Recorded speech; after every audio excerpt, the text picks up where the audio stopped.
أعوذ بالله من الشيطان الرجيم. بسم الله الرحمن الرحيم. ما كان على النبي من حرج فيما فرض الله له، سنة الله في الذين خلوا من قبل، وكان أمر الله قدرا مقدورا. ما كان محمد أبا أحد من رجالكم ولكن رسول الله وخاتم النبيين، وكان الله بكل شيء عليما. يا أيها الذين آمنوا اذكروا الله ذكرا كثيرا وسبحوه بكرة وأصيلا. هو الذي يصلي عليكم وملائكته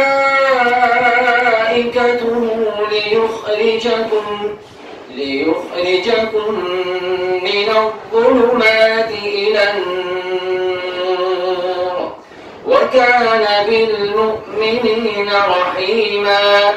تحيتهم يوم يلقونه سلام، وأعد لهم أجرا كريما. يا أيها النبي إنا أرسلناك شاهدا ومبشرا ونذيرا وداعيا إلى الله بإذنه وسراجا منيرا. وبشر المؤمنين بأن لهم من الله فضلا كبيرا. ولا تطع الكافرين والمنافقين ودع أذاهم وتوكل على الله، وكفى بالله وكيلا. بسم الله الرحمن الرحيم. وعباد الرحمن الذين يمشون على الأرض هونا وإذا خاطبهم الجاهلون قالوا سلاما. والذين يبيتون لربهم سجدا وقياما. والذين يقولون ربنا اصرف عنا عذاب جهنم إن عذابها كان غراما إنها ساءت مستقرا ومقاما. والذين إذا أنفقوا لم يسرفوا ولم يقتروا وكان بين ذلك قواما. والذين لا يدعون مع الله إلها آخر ولا يقتلون النفس التي حرم الله إلا بالحق ولا يزنون. ومن يفعل ذلك يلقى أثاما يضاعف له العذاب يوم القيامة ويخلد فيه مهانا. إلا من تاب وآمن وعمل عملا صالحا فأولئك يبدل الله سيئاتهم حسنات وكان الله غفورا رحيما. ومن تاب وعمل صالحا فإنه يتوب إلى الله متابا. والذين لا يشهدون السور وإذا مروا باللغو مروا كراما والذين إذا ذكروا بآيات ربهم لم يخروا عليها صما وعميانا والذين يقولون ربنا هب لنا من أزواجنا وذرياتنا قرة أعين وجعلنا للمتقين إماما أولئك يجزون الغرفة بما صبروا ويلقون فيها تحية وسلاما خالدين فيها حسنت مستقرا ومقاما قل ما يعبأ بكم ربي لولا دعاؤكم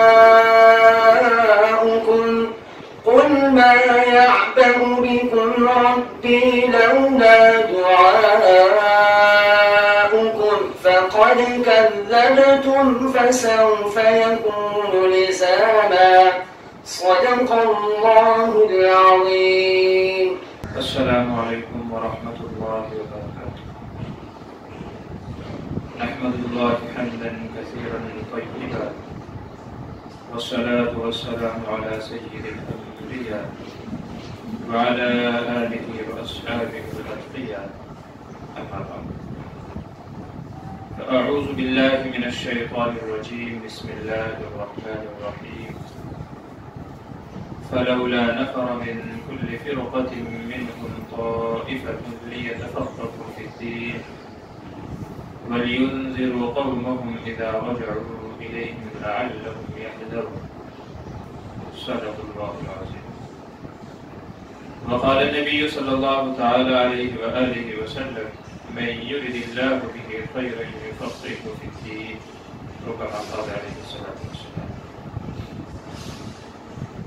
عمل سے زندگی بنتی ہے جنت بھی جہنم بھی، عمل سے زندگی بنتی ہے جنت بھی جہنم بھی، یہ خاکی اپنی فطرت میں نہ نوری ہے نہ ناری ہے۔ محترم ماؤں اور بہنوں، آج کا جو یہ ہمارا پروگرام ہے تقریباً پچھلے 11 مہینے سے لاک ڈاؤن کی جو کیفیت رہی ہے اور تعلیمی سلسلے بند رہے ہیں، ایسے میں ہمارا یہ مدرسہ جامعہ البنات یہاں بھی تعلیمی سلسلہ موقوف ہو گیا تھا۔ سال کا آخر ہے، یہ پروگرام اس لیے ہوا ہے کہ جو بچیاں جو طالبات فارغ ہونے والی تھیں ان کے تعلق سے کچھ نصائح، کچھ باتیں جو آگے چل کر کے ان کی دنیاوی زندگی میں کام آئیں اور ایک صالح معاشرہ وجود میں آنے کا ذریعہ اور سبب بنے۔ اسی طریقے سے ابھی حالات درست ہوئے ہیں، آہستہ آہستہ انشاءاللہ یہ تعلیمی سلسلہ آگے چلے گا اور آگے بڑھے گا۔ اللہ تعالیٰ اس کے اندر مزید ترقیات عطا فرمائے۔ جو اس کے بانیین ہیں، ذمہ دار ہیں، آرگنائز ہیں، اللہ تبارک و تعالیٰ ان کے عمروں میں، جان میں، مال میں برکتیں عطا فرمائے۔ آج کی اس مجلس کے اندر چند باتیں عرض کرنا مقصد ہے۔ قرآن کریم کی جو آیت تلاوت کی گئی، اللہ تبارک و تعالیٰ کا اس کے اندر فرمان ہے فَلَوْلَا نَفَرَ مِن كُلِّ فِرْقَةٍ مِّنْهُمْ طَائِفَةٌ لِيَتَفَقَّهُوا فِي الدِّينِ۔ اللہ رب العزت یہ ارشاد فرما رہے ہیں کہ مسلمانوں میں سے ایک جماعت ایسی ہونی چاہیے کہ جو اولاً خود علم دین حاصل کریں۔ تفقہ فی الدین کا معنی ہے مہارت حاصل کرنا، دین کی سمجھ حاصل کرنا، اسی سے بنا ہے فقہا۔ ان حضرات کو کہا جاتا ہے کہ جن کو اللہ تبارک و تعالیٰ نے دین کے سلسلے میں سمجھ بوجھ، مہارت، دینی مسائل سمجھنے کی صلاحیت اور استعداد عطا فرمائے۔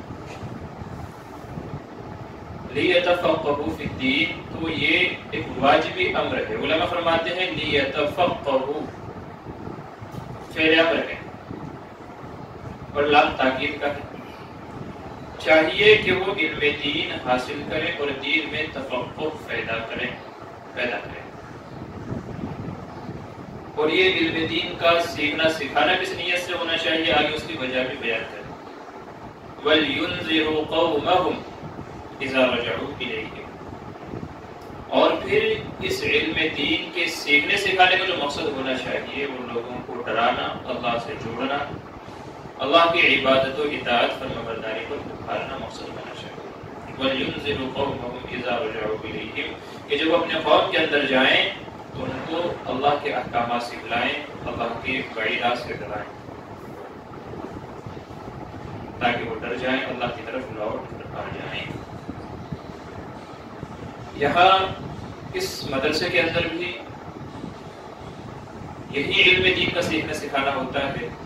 نبی کریم صلی اللہ علیہ وسلم کے ارشاد ہے طلب العلم فریضۃ علی کل مسلم، کہ علم دین کا سیکھنا ہر مسلمان پر فرض ہے۔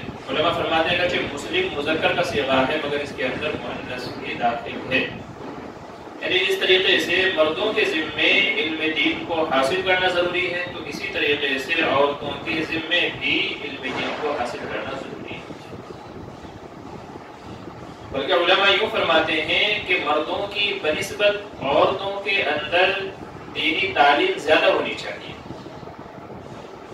کیونکہ مرد کا تعلق اللہ نے باہر سے رکھا ہے، کسب معاش ہے، دوسری ضروریات ہیں، تو مرد کا دن بھر کا اکثر حصہ باہر گزرتا ہے، جبکہ عورتوں کا اکثر حصہ گھر کے اندر گزرتا ہے۔ یہ اللہ تبارک و تعالیٰ کی طرف سے ایک فطری تقسیم ہے،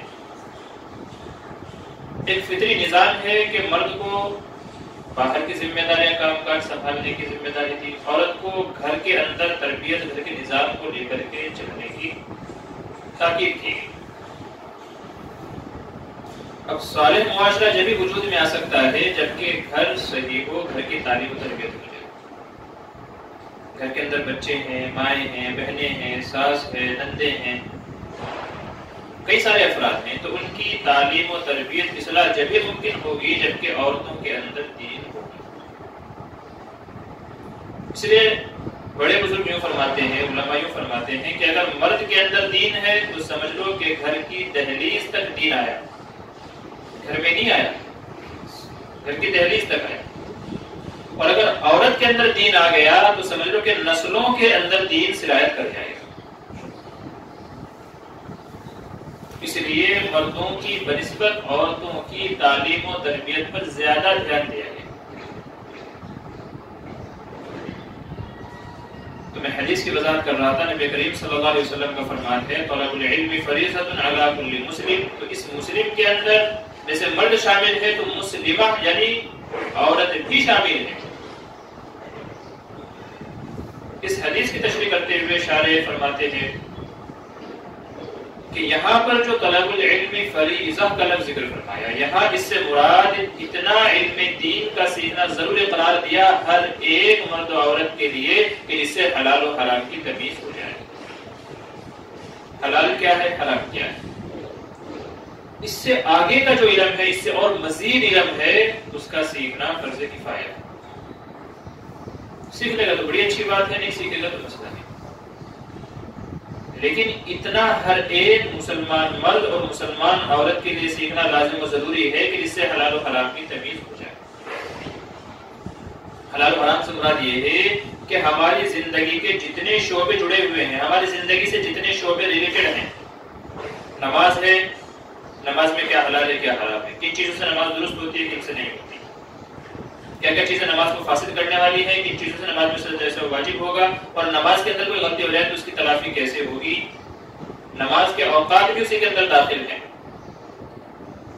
تو یہ حلال و حرام کا علم ہے۔ زکوٰۃ ہے کس پر فرض ہوتی ہے، کب ہوتی ہے، کتنے تولہ ہوتی ہے، کتنے نہیں ہوتی، کتنا حساب ہوتا ہے۔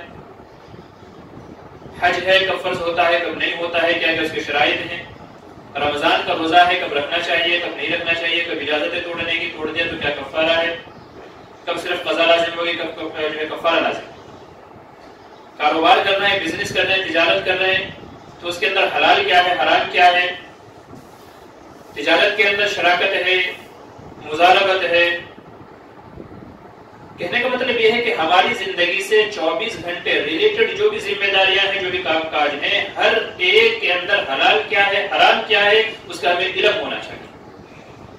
زندگی کا ہر شعبہ، یہ ہر مسلمان مرد و عورت کے اوپر فرض ہے. یہ مطلب ہے اس حدیث کا، طلب العلم فریضۃ علی کل مسلم. اگر اس کے اندر ہم لوگ کبھی کوتاہی کرتے ہیں، وہ چاہے مرد ہوں، وہ چاہے عورتیں ہوں، یاد رکھیے کہ وہ دونوں شرعی اعتبار سے اگر یوں کہا جائے کہ گناہ کے اندر داخل ہے تو غلط نہیں ہوگا. مسئلہ یہ کہ ہم لوگ غفلت میں پڑے ہوئے ہیں. لوگ مسئلہ جب پوچھتے ہیں جب ہاتھ سے نکل چکا ہوتا ہے. پہلے مسئلہ معلوم نہیں کریں گے، بعد میں آ کر کے مسئلہ معلوم کریں گے. جی یوں ہو گیا، اب کیا کریں. حالانکہ شریعت تو یوں کہتی ہے کہ پہلے آپ کو مسئلہ معلوم ہونا چاہیے تاکہ یوں ہو گیا اس کی نوبت ہی نہ آئے. یہی تو حلال و حرام کا علم ہے. یہ ہوگی تفسیر اس آیت کی تشریح جو نبی کریم صلی اللہ علیہ وسلم نے فرمایا طلب العلم فریضۃ علی کل مسلم. تو جیسے مردوں کے ذمے ہے ایسے ہی عورتوں کے ذمے ہے. مردوں کے بالمقابل عورتوں کی تعلیم پر زیادہ زور دیا گیا ہے تاکہ گھر کا ماحول، معاشرہ ہمارا بن سکے، صالح معاشرہ وجود کے اندر پیدا ہو، صالح معاشرے کا وجود ہو. قرآن کریم کی جو آیت میں نے تلاوت کی، فَلَوْلَا نَفَرَ مِن كُلِّ فِرْقَةٍ مِّنْهُمْ طَائِفَةٌ لِيَتَفَقَّهُوا.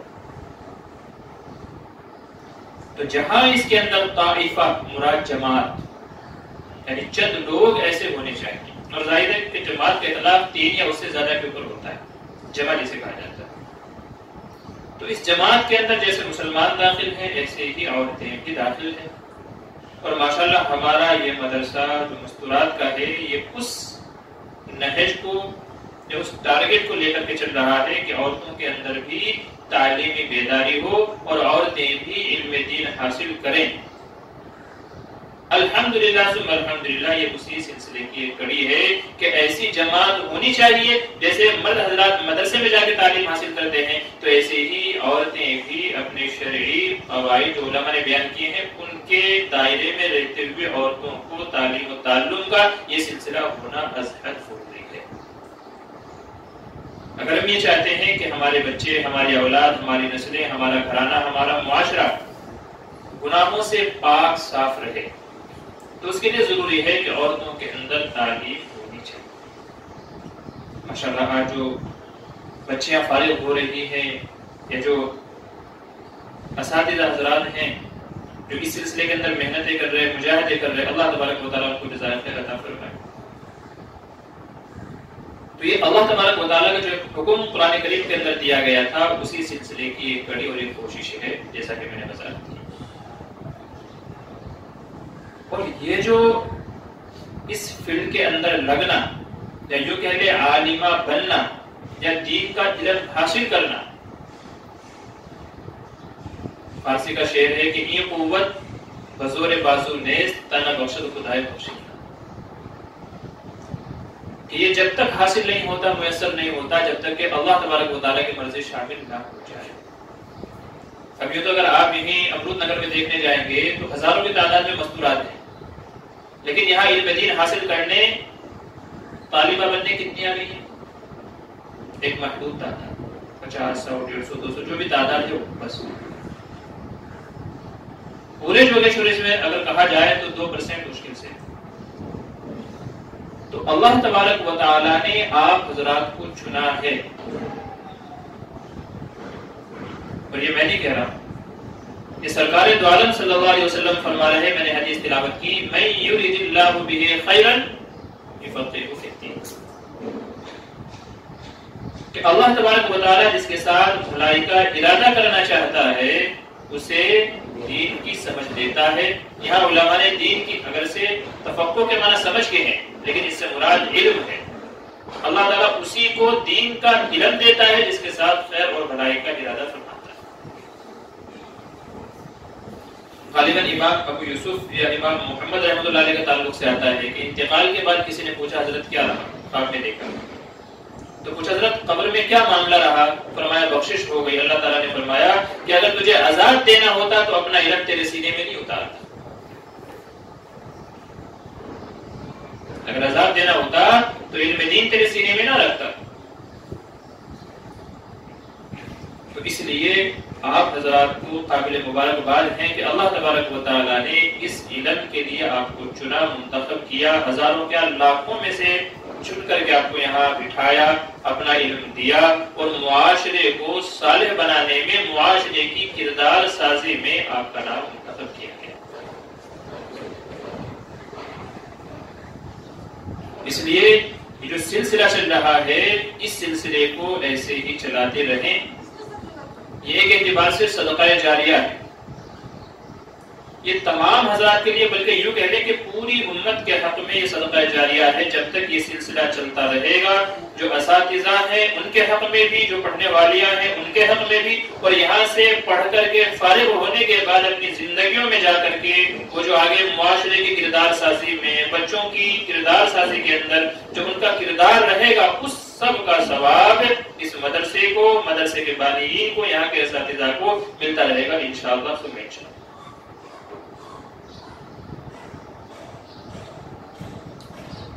یہ علم دین کے لیے اللہ تبارک و تعالیٰ نے آپ کو قبول کیا۔ آج کا یہ پروگرام ہے چند نصیحتیں جو ہماری زندگی میں کام آنے والی ہیں، چند نصیحتوں کا خیال رکھیے۔ سب سے پہلی چیز ہے نیت کا درست کرنا، جسے کہتے ہیں اخلاص نیت۔ الا للہ الدین الخالص، تو نیت کے اندر اخلاص ہونا ضروری ہے۔ یہی وجہ ہے کہ صحاح ستہ کے اکثر مصنفین نے جو حدیث کو شروع کیا، کتاب کو شروع کیا، پہلے حدیث کیا ہے؟ انما الاعمال بالنیات، نیتوں کے اوپر فیصلے۔ اگر نیت کے اندر بگاڑ پیدا ہو گیا تو سمجھ لیجیے کہ سارا سیکھنا، سکھانا، عبادتیں کرنا، صدقہ خیرات کرنا، لینا دینا سب کچھ مردود ہے۔ اللہ کی قسم، اس لیے حدیث میں آتا ہے کہ قیامت کے دن اللہ تبارک و تعالیٰ ایسے شخص سے جس نے دکھلاوے کے لیے کوئی عمل کیا ہوگا کہیں گے جا اسی سے جا کر کے اپنا بدلہ لے لے، اس کا ثواب اسی سے جا کر کے لے لے جو دکھلاوے کے لیے کیا۔ بعض حدیث کا مفہوم ہے ایاکم والشرک الاصغر۔ صحابہ نے پوچھا یا رسول اللہ صلی اللہ علیہ وسلم شرک اصغر کیا ہے؟ فرمایا الریا والسمعہ، دکھلاوا، ریاکاری۔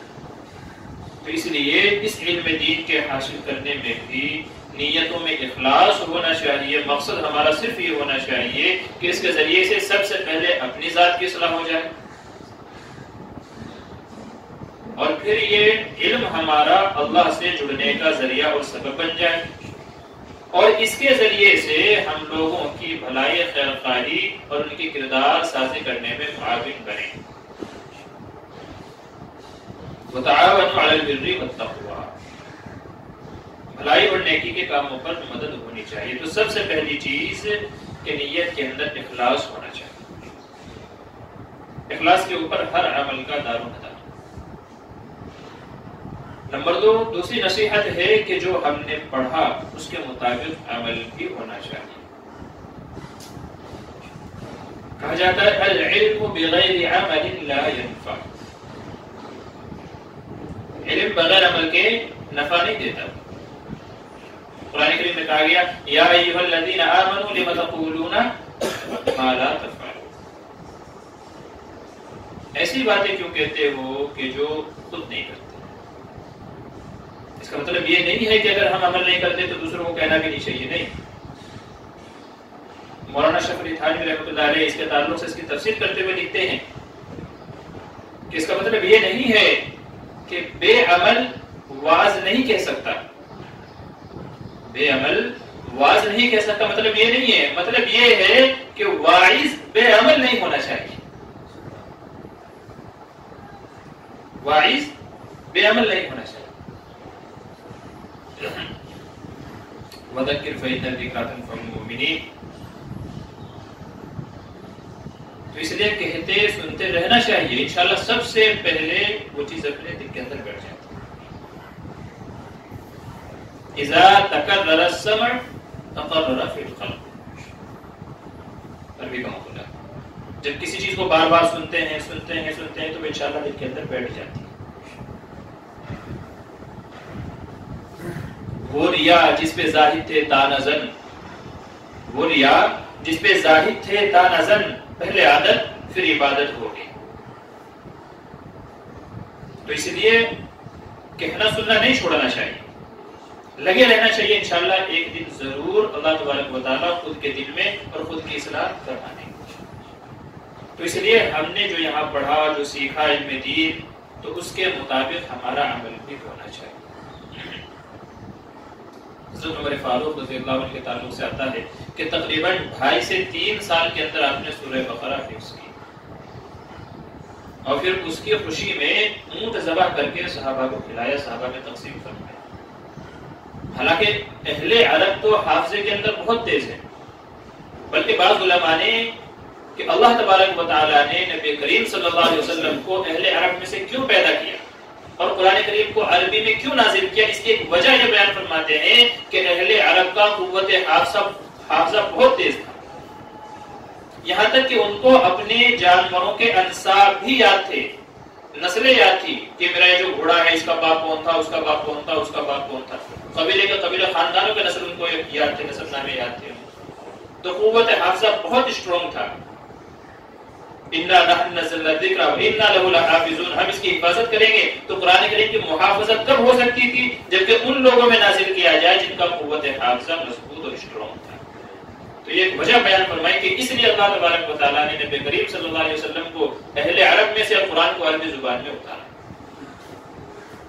تو کیا لگتا ہے حضرت عمر فاروق رضی اللہ عنہ جیسے جلیل القدر صحابی کا صرف 2.5 پارے کی صورت ہے، اس کو 2.5 سال لگے گا یاد کرنے میں؟ نہیں، بلکہ اس کی تفسیر کرتے ہوئے علماء فرماتے ہیں کہ وہ پہلے ایک آیت پڑھتے تھے، دیکھتے تھے اس کے مطابق میرا عمل ہے کہ نہیں ہے. جب عمل قرآن کریم کی آیت کے مطابق ہو جاتا تھا تب اگلی آیت یاد کرتے تھے.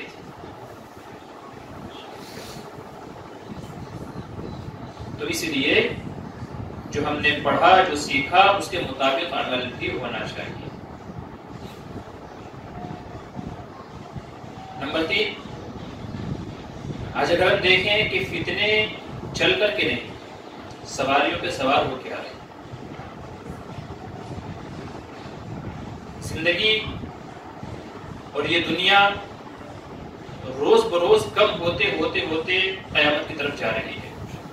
اور نبی کریم صلی اللہ علیہ وسلم نے بے شمار احادیث میں قرب قیامت میں جو فتنوں کی پیشین گوئی ہے ان کو بیان فرمایا. اس قدر آج امت میں فتنے، بے حیائیاں، بے شرمیاں، بدکرداریاں، فواحش و منکرات اتنی ہیں کہ سد باب مشکل نظر آتا ہے. تو ہم کو تیسرا عمل یہ کرنا ہے کہ حتی الامکان معاشرے کی کردار سازی میں اپنے آپ کو لگا دینا. مردوں کو چاہیے کہ مردوں میں کام کریں، عورتوں کو چاہیے کہ عورتوں میں گھروں کی تربیت بنائیں. بچوں کی تعلیم و تربیت میں سب سے زیادہ ماں کا ہاتھ ہوتا ہے. اور معاشرہ یعاشر معاشرۃ اسی سے بنا ہے، مل کر کے، بمانا مل جل کر کے رہنا. چند لوگ مل جل کر کے جہاں رہتے ہیں اس کو معاشرہ کہا جاتا ہے. تو اس لیے اگر معاشرے کو صالح بنانا ہے، نیک دیندار متقی اگر بنانا ہے، برائیوں کو ختم کرنا ہے، فتنوں کو اکھاڑ پھینکنا ہے، تو پھر ضروری ہے کہ اپنی نسل کو دین سکھایا جائے، ان کی تربیت کی جائے. نبی کریم صلی اللہ علیہ وسلم کا فرمان ہے کہ کسی والد نے اپنی اولاد کو ادب اور تربیت سے بہتر تحفہ نہیں دیا. تو اس لیے تیسرا عمل یہ کرنا ہے کہ معاشرے کی اصلاح میں اپنے کردار کو ادا کریں، اپنے گھر کے ماحول کو بنانا ہے. ہم یہ نہیں کہتے آپ باہر جاؤ دوسروں میں کام کرو، نہیں. بلکہ ہر اگر اپنے گھر کی فکر کر کے صرف اپنے گھر کی اصلاح کر لے تو دوسروں کو کہنے کی ضرورت ہی نہیں پڑے گی۔ آج معاملہ یہی ہے کہ ہم لوگوں نے صرف یہ سمجھ لیا ہے کہ فتوے اور مسئلے دوسروں کے لیے ہے، اپنے لیے نہیں ہے، اس لیے معاشرے کے اندر بگاڑ پیدا ہو رہا ہے۔ اور بچوں کی تعلیم و تربیت جتنے صحیح ڈھنگ سے ماں کر سکتی ہے والد نہیں کر سکتا۔ اگر آپ تاریخ اٹھا کر کے دیکھیں گے، بڑے بڑے علامہ فہامہ، وقت کے محدث، مفسر، مدبر، ان کے پیچھے آپ کو ایک ماں ایک عورت کا ہاتھ نظر آئے گا۔ اصح الکتب بعد کتاب اللہ جس کو کہا جاتا ہے الجامع الصحیح البخاری، ان کو وہاں تک پہنچانے میں ان کی ماں کا ہاتھ ہے، کیونکہ والد تو تھے نہیں، بچپن میں انتقال کر گئے تھے، تو ان کی پڑھائی میں، لکھائی میں، ان کو لے کر کے اسفار کرنے میں پورا کریڈٹ ان کے والدہ کو جاتا ہے۔ شیخ عبد القادر جیلانی رحمۃ اللہ کہتے ہیں، واقعہ سنا ہے ہم سب نے، وہ اشرفیاں لے کر کے جا رہے تھے جیب میں، جو ڈاکوؤں کی توبہ کا ایک ذریعہ اور سبب بن گیا۔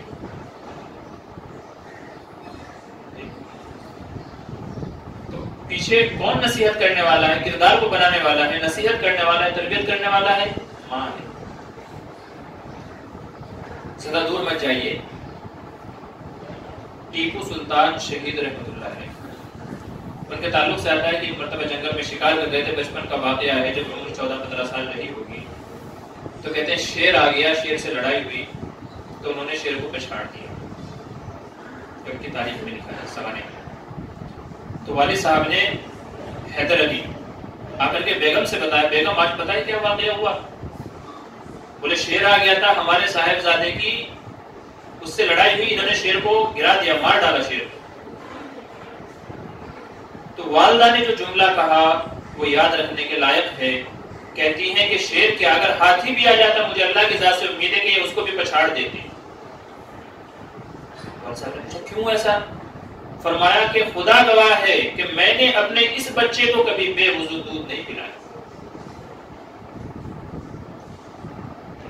کبھی میں نے اپنے اس بچے کو بے وضو دودھ نہیں پلایا۔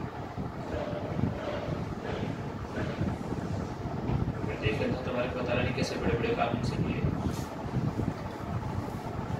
تو اس لیے تیسری چیز ہم کو یہ کرنا ہے کہ معاشرے کی اصلاح ہمیں اپنا کردار ادا کرنا ہے، اپنے بچوں کی فکر کرنی ہے، اپنے شوہروں کی فکر کرنی ہے، اپنے بھائیوں کی، ماں باپ کی، سب کی فکر ہمیں کرنی ہے۔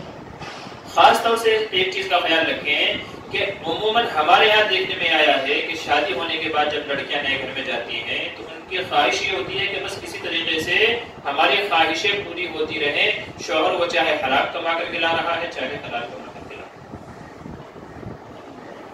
یاد رکھیے کہ شوہروں کی انکم پر نظر رکھنا بھی ضروری ہے، اگر وہ حلال لے کر کے آتا ہے اللہ تعالیٰ اس کے اندر برکت دیں گے، اس کے ذریعے سے جو ہونے والی اولاد ہے یا ہماری جو آگے اولاد ہوگی تو اس کی تربیت میں بھلائی اور بہترائی پیدا ہوگی۔ اور اگر حرام کمائی سے ہوگی، حدیث میں فرمایا گیا کہ جو جسم حرام سے پلا بڑھا ہو اس کے لیے جہنم بہتر ہے، آگ بہتر ہے۔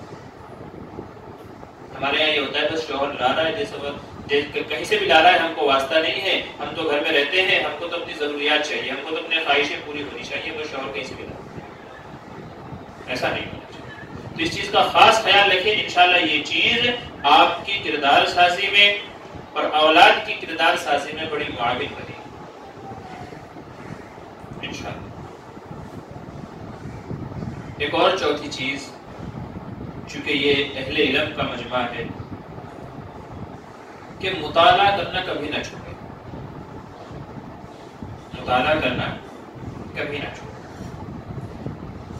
وہ چاہے اپنی درسی کتابیں ہوں، اصلاحی مضامین کی کتابیں ہوں، یا تو دنیاوی معلومات کی ہی کتابیں کیوں نہ ہوں، لیکن مطالعے کی عادت برابر رکھیں، کیونکہ جس شخص کا مطالعہ ہوتا ہے وہ کبھی مرغوب نہیں ہوتا، وہ جو بھی بات کہے گا کانفیڈنس کے ساتھ کہے گا۔ تو اس لیے مطالعے کی اپنی عادت رکھیں. عموماً یہ ہوتا ہے کہ شادی ہونے کے بعد جب لڑکیاں دوسرے گھر میں جاتی ہیں تو وہاں کے کام کاج میں نیا ماحول ملتا ہے، مزاج نہیں ملتا، وہ ساری چیزیں سامنے ہوتی ہیں تو مطالعے کی عادت چھوٹ جاتی ہے. اور آہستہ آہستہ ہم نے یہ دیکھا ہے، تجربے کی روشنی میں عرض کر رہا ہوں، ہم نے یہ دیکھا ہے کہ وہ عورت جو عالمہ تھی، اللہ نے جسے علم دین سے نوازا تھا، جس سے بڑے بڑے کام لیے جا سکتے تھے، مطالعے کی عادت چھوٹی، علم بھولتی گئی، اور پھر ایک وقت یہ آتا ہے کہ چھوٹے چھوٹے مسئلے پوچھنے کے لیے بھی ان کو دوسرے علماء سے رابطہ کرنا پڑتا ہے، حالانکہ وہ خود عالمہ ہے. تو اس لیے مطالعے کی عادت بالکل نہ چھوڑیں، اپنی کتابیں اپنے ساتھ لے کر کے جائیں، اور 24 گھنٹے کے اوقات میں سے بھلے ہی آدھا گھنٹہ اس چیز کے لیے رکھیں کہ مطالعہ کرنا ہے. بلکہ ہونا تو یوں چاہیے کہ عالمہ ہیں تو بہت سارے لوگوں کی آپ سے امیدیں وابستہ ہیں. اپنا گھر ہو یا دوسرا آگے جانے والا گھر ہو، وہاں پر ایک وقت متعین کر لیں جس میں تمام گھر والوں کو بٹھا کر کے آدھا گھنٹہ تعلیم، چاہے اصلاحی باتیں ہوں اور چاہے مسئلے مسائل کی باتیں ہوں. اس قدر بے دینی پھیلی ہوئی ہے، اللہ معاف کرے، اس قدر بے دینی پھیلی ہوئی میں عرض نہیں کر سکتا. طلاق کے مسائل کو لے کر کے، میاں بیوی کے جھگڑے کو لے کر کے، جی حلال و حرام کو لے کر کے اتنی بے دینی ہے جس کا اندازہ نہیں. تو اس لیے آدھا گھنٹہ اپنا گھر ہو یا آگے جانے والے گھر ہو تو اس چیز کو لے کر کے بیٹھیں تاکہ خود اپنا علم بھی دوبارہ دہراتا رہے اور دوسروں کو بھی اس کی ذات سے نفع ہوتا رہے. نمبر 5 اور آخری بات ہے کہ تکبر سے بچیں، کیونکہ اہل علم حضرات کے لیے سب سے زیادہ جان لیوا چیز ہے تکبر.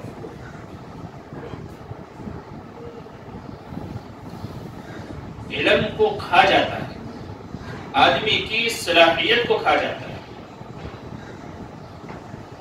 جو آدمی جس فیلڈ کا ماہر ہوتا ہے تو اس کے اندر تھوڑا تکبر، تھوڑا گھمنڈ آ ہی جاتا ہے. تو اس لیے تکبر سے بچیں، چونکہ تکبر کی وجہ سے بڑی بڑی ہستیاں ہم نے ذلیل ہوتی ہوئی اور ان کے علم کو بغیر نفع کے ہوتے ہوئے دیکھا ہے. کیونکہ تکبر یہ صرف اللہ کو زیبا ہے. بعض حدیث میں آتا ہے کہ تکبر اللہ کی چادر ہے، جس نے تکبر کیا تو اس نے اللہ کی چادر چھینی، اور جس نے اللہ کی چادر چھینی اللہ اس کو ذلیل کرتا ہے.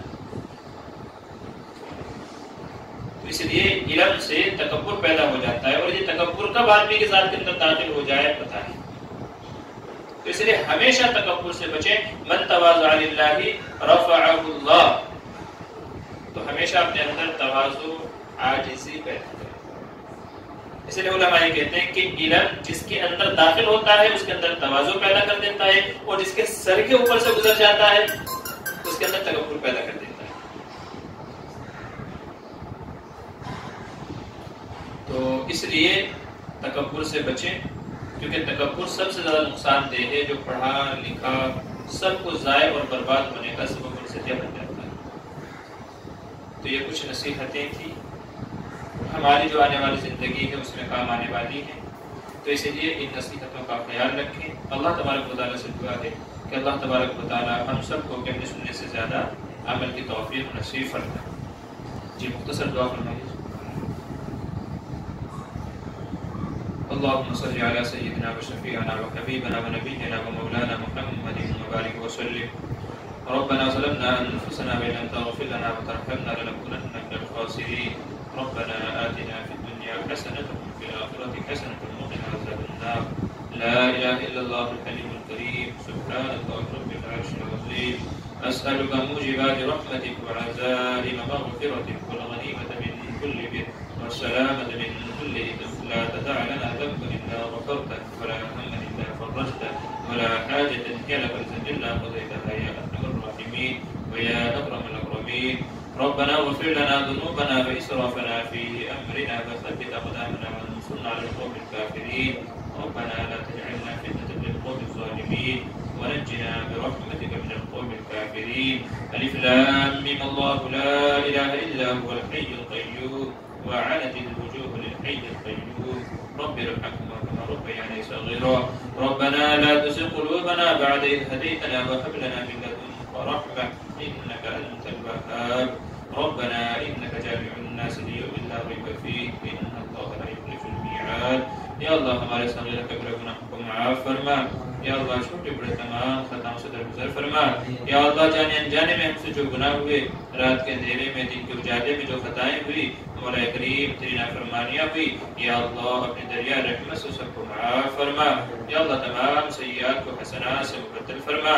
یا اللہ اپنی رضا و خوشنودی کا پروانہ نصیب فرما. یا اللہ ہمارے ساتھ رحم کا معاملہ فرما. یا اللہ کرم کا عفو کا درگزر کا معاملہ فرما. یا اللہ بے شک قصوروار ہیں، خطا کار ہیں، مولا پھر بھی تیری رحمت کے امیدوار ہیں. یا اللہ ہمارے جرموں کو معاف فرما. یا اللہ سر کے بالوں سے لے کر کے پیر کے ناخن تک گناہوں کے اندر ڈوبے ہوئے ہیں. یا اللہ قدم قدم پر تیری نافرمانیاں کرتے ہیں. مولا تو ہمیں اپنی نعمتوں سے نوازتا ہے، رحمتوں سے نوازتا ہے، مگر ہم پھر بھی تیری نافرمانی کرتے ہیں. یا اللہ عیسیاں کی موجوں میں ڈوبے ہوئے ہیں. یا اللہ ہم گنہگاروں کے ساتھ رحم کا معاملہ فرما. یا اللہ کرم کا معاملہ فرما. یا اللہ تمام سیئات کو معاف فرما. یا اللہ تمام سیئات کو حسنات سے مبدل فرما. یا اللہ صراط مستقیم پر چلنے کی توفیق نصیب فرما. یا اللہ دینی مسائل کو سیکھ کر کے ان کے مطابق عمل کی توفیق نصیب فرما. یا اللہ جان میں، مال میں، آل اولاد میں برکتیں عطا فرما. یا اللہ رحم و کرم کے فیصلے فرما. یا اللہ پوری امت مسلمہ کے حال پر رحم فرما. یا اللہ جہاں جہاں مسلمان پریشان حال ہیں سب کی پریشانی کو دور فرما. یا اللہ آج تیرے نام لیوا ہونے کی وجہ سے دشمن ہم کو ستا رہا ہے. یا اللہ ہم کو نشانہ بنایا جا رہا ہے. یا اللہ ظلم کا تختہ مشق بنایا جا رہا ہے. یا اللہ مسلمانوں کی مدد فرما. یا اللہ نصرت ان کے ساتھ شامل حال فرما. یا اللہ جہاں جہاں بھی جس طریقے سے جو مسلمان پریشان ہیں سب کی مدد فرما. یا اللہ سب کے ساتھ روایت کے معاملے فرما. مولا کریم صراط مستقیم پر چلنا ہمارے لیے آسان بنا. یا اللہ اپنی جگہ نماز باجماعت پڑھنے کی توفیق نصیب فرما. یا اللہ ماں اور بہنوں میں دینداری کا شعور پیدا فرما. یا اللہ پردے کا ماحول پیدا فرما. یا اللہ معاشرے میں پھیلی تمام برائیوں کا خاتمہ فرما. یا اللہ تمام برائیوں کا سدباب فرما. یا اللہ حلال رزق عطا فرما. یا اللہ حرام سے حفاظت فرما. یا اللہ رزق میں برکتیں عطا فرما. یا اللہ ہمارے بچوں کو، ہمارے نسلوں کو حافظ قرآن بنا. یا اللہ دین کا شعور اور شوق پیدا فرما. یا اللہ دینداری کا جذبہ پیدا فرما. یا اللہ مسجدوں کو آباد رکھنے کی توفیق نصیب فرما. یا اللہ ذکر کی، تلاوت کی، تسبیحات کی پابندی رکھنے کی توفیق نصیب فرما. مولا کریم ہماری زبانوں کو اپنے ذکر سے آباد فرما. یا اللہ تمام خطاؤں کو، سیئات کو معاف فرما.